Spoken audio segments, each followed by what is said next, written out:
discussion on the pros and cons of international of the global marketplace. We're very proud to have global studies, business, and international students with us here today. I would like to start things off with a quick introduction. My name is Jaren Bosmans. I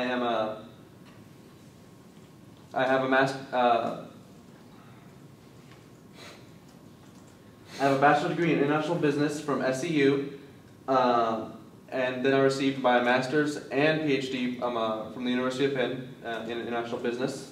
I am currently a professor at the University of Texas, and I'm also the head department chair for the international business department.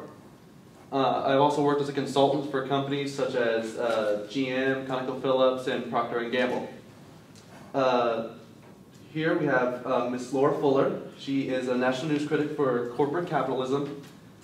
She has received an undergraduate in global justice from the University of St. Edwards, and she received an MBA from the Tufts School of Business at Dartmouth. Next we have Ms. Juliann Butts. She is an award-winning sociologist. She studies the global economy and the effects it has on American social trends. She received her MBA in sociology from Berkeley, and she has personally worked with President Obama on his recent stimulus plan. And finally, we have Mr. Mitch. He is an international business consultant. His job is to provide advice for companies and big business decisions. He received a master's in marketing from Boston College, and has worked with LL Bean and actually helped them to go international. Now, the purpose of this panel is to discuss whether or not businesses need to go international. And how this panel is going to work, I will ask a certain panelist a question, and he or she will respond. After he or she responds, I can either choose to direct the question at another panelist, or a panelist can pick up and respond to the first person's response. Please hold all questions until the very end, and let's start off. Ms. Fuller, do you believe that all companies need to go global? Just to restate, as Mr. Bosman said earlier, my name is Laura Fuller. I spend time writing as a critic of corporate capitalism for the New York Times, the Toronto Times, and sometimes The Onion. I believe that it's not necessary for American businesses to go global. Businesses can remain rooted in America and be profitable. As more and more companies are moving their businesses overseas, whether it be to expand their selling potential or for cheaper labor costs and production benefits, those of us left in the U.S. are suffering. As companies make the move, Americans are left with a rising unemployment rate and shrinking wages in the local labor market. Small businesses are negatively affected by globalization as their resources are stretched and exhausted to try and keep up with the larger scale corporate competition. Even if they are able to export products at a comparable price, this will eventually take a toll on their profitability. Aside from the woes of price inflation, there are other issues to take into account when going global. Companies will need ample time, planning, and knowledge of the countries whose borders they are encroaching upon. Businesses must take into account the United States' relationship economically and socially with the other country, as well as the foreign competition and workforce. Although the conventional ideas of globalization and free trade seem beneficial for a company's management and stockholders, the movement of companies is detrimental to nature and the workers of the United States, as well as the foreign lands the company would be investing in. Thank you, Ms. Fuller. Mr. Breton, same question. Do you believe that all companies need to go global? All right, well, thank you, Mr. Bosmans, for the introduction. As he said, I'm Mitchell Breton.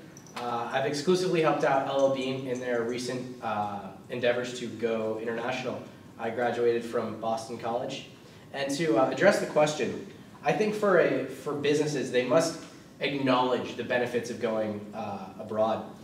Citizens are not nearly buying as much as they used to here in America. The recession has definitely taken its toll.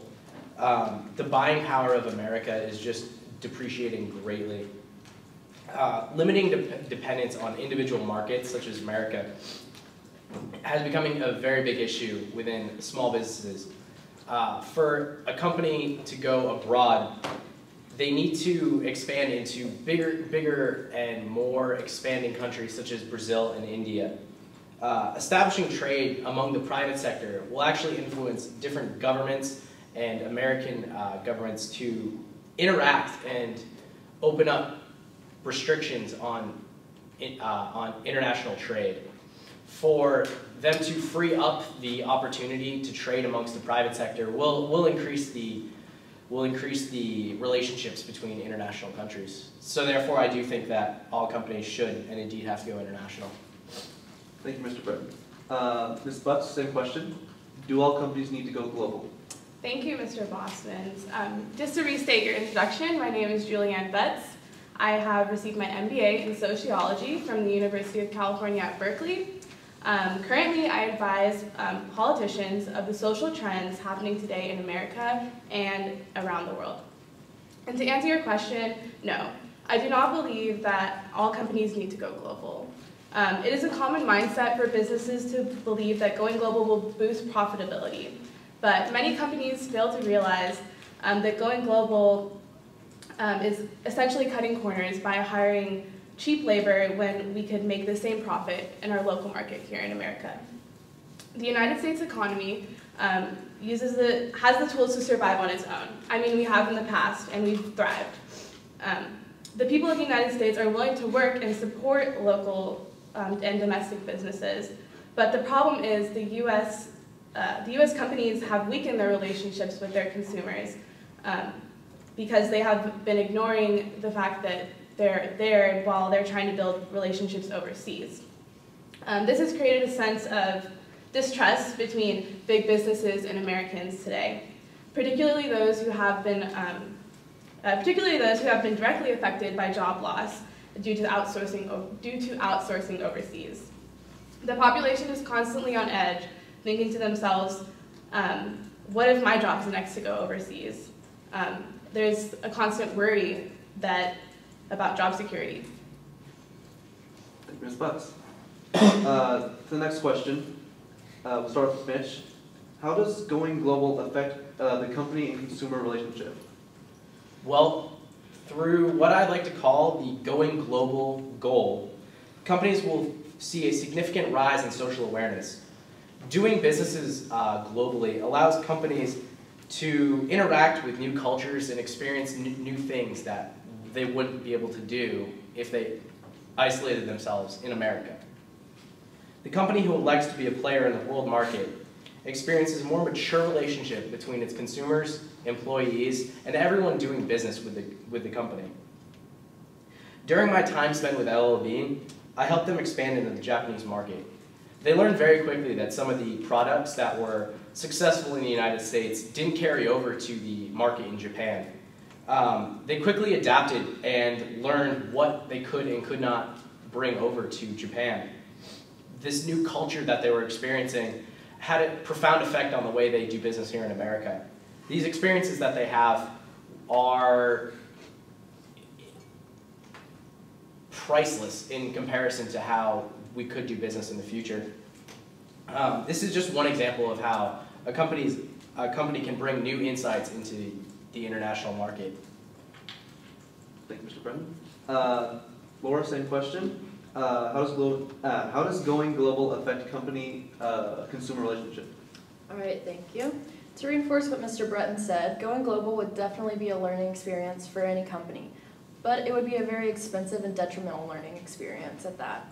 Once you picture this, once you train your American managers in the culture, language, and ethics of a foreign country, you will experience downtime while your team gets accustomed to the new culture and working with native managers.